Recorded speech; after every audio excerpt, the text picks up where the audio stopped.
नमस्कार, मी आनंद पिंपळकर। सर्वात प्रथम म्हणजे आता जो हा व्हिडिओ बनवतोय हा मी स्वतः लिहिलेला नाहीये, हा व्हॉट्सअप फॉरवर्ड आलेला आहे आणि ज्या कोणी लेखकांनी लिहिला असेल त्यानं माझ्या मनातलंच लिहिलं आहे, म्हणून त्याचे मी आभार मानतो आणि हा व्हिडिओ सादर करतो की मुलांची खरंच लग्न करायची आहेत का नुसती नाटकं करायची आहेत। आपण पाहतो की हल्ली लग्न चांगले मुलगा मुलगी असूनही होत नाहीत का?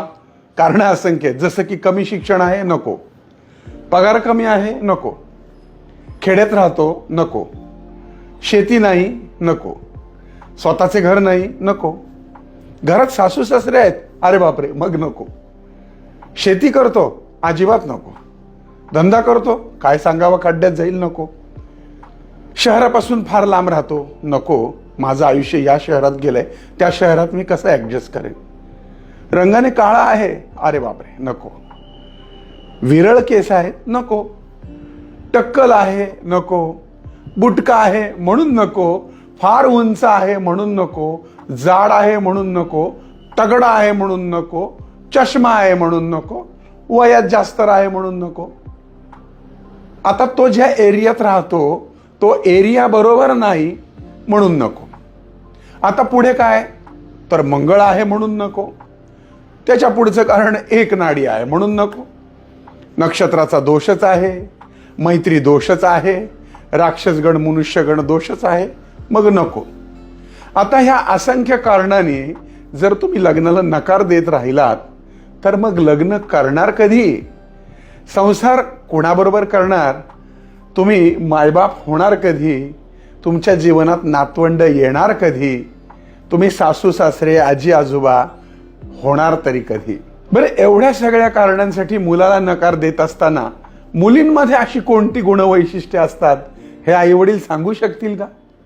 अनेक मुलींना स्वयंपाक येत नाही, चहाही करता येत नाही, संसार कसा करतात हे माहीत नसतं, तडजोड कशी करायची माहीत नसतं।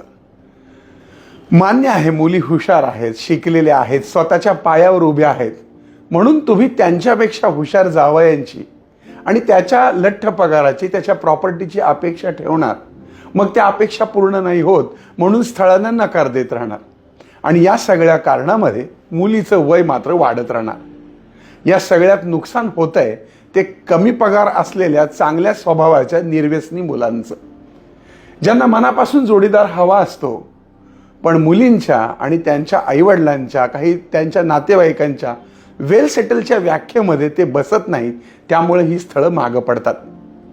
शेतकऱ्यांच्या मुलांच्या बाबतीत तर फारच प्रॉब्लेम, शेतकरी असणाऱ्या मुलाला मुली मिळतच नाहीत। मुलाच्या लग्नाच्या वेळेस असलेल्या पगारावर मुलीच्या भविष्याची चिंता त्यांच्या पालकांनी करण्यापेक्षा त्या मुलावर विश्वास दाखवून मुलीचं त्याच्यासोबत लग्न करून देणं गरजेचं आहे, कारण त्या मुलाचा जो पगार आता आहे तो भविष्यात राहणार नाही। त्याचं कर्तृत्व बघा, त्याचे होतकरूपणा बघा, त्याचं कर्तृत्व आणि होतकरूपणा असेल तर निश्चितच त्याचा पगार वाढणार आहे, तो काही शांत बसणार नाही।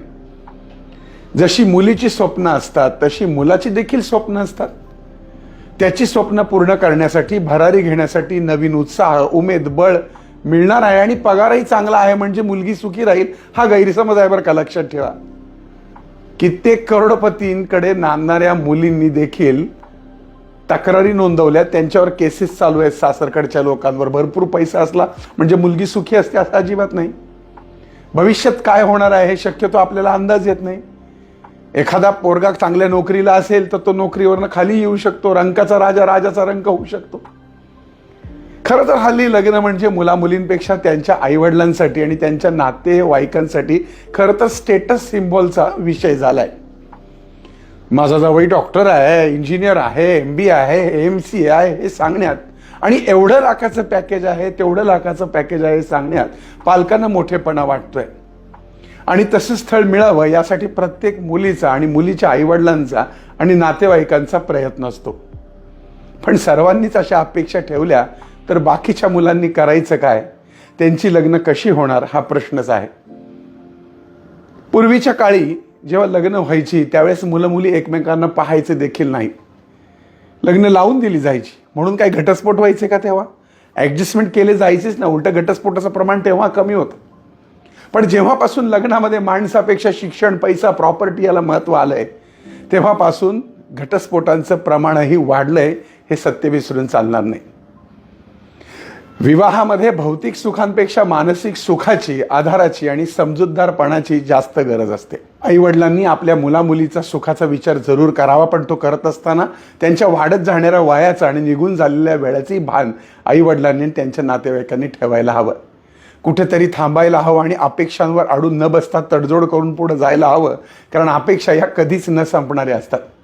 ज्योतिषशास्त्रीय प्रॅक्टिस करताना मुलांची लग्न कधी होईल हे विचारायला ज्यावेळेस 35, 38, 40 वर्षांचे लोक येतात, तेव्हा मला हसू वाटतं आणि मला आश्चर्य वाटतं की जर 35-40व्या वर्षी जर तुम्ही लग्न करणार तर तुम्हाला मुलंबाळं कधी होणार, ती मोठी कधी होणार आणि त्या मुलाबाळांचा आनंद तुम्ही कधी आणि कसा घेणार. लक्षात घ्या, आज आहे ते उद्या नाही, उद्या आहे ते परवा नाही. त्यामुळे आताचा क्षण आनंदामध्ये काढून संसाराला सुखी सुरुवात करा. प्रत्येकाला 100% मनाप्रमाणे मिळतंच असं नसतं. त्यामुळे जे मिळेल त्याच्यामध्ये आनंद माना. तुमच्या मुलीच्या किंवा जावयाच्या पायात लक्ष्मी असेल तर निश्चित प्रगती होणार. बऱ्याचदा असं पाहण्यात येतं की सासरा म्हणतो की मुलाचं स्वतःचं घर नाही.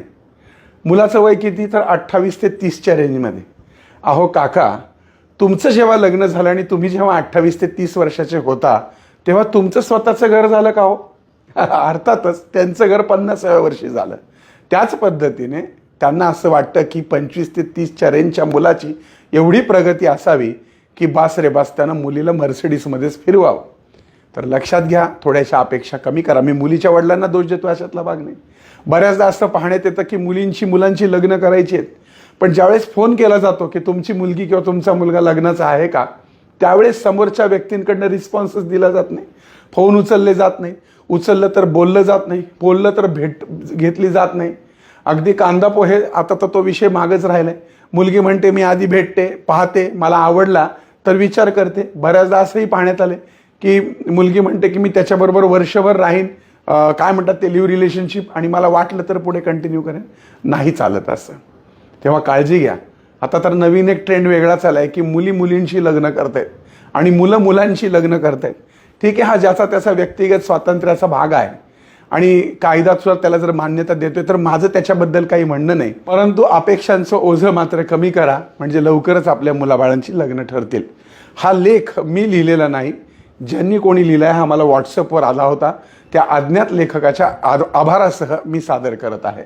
धन्यवाद.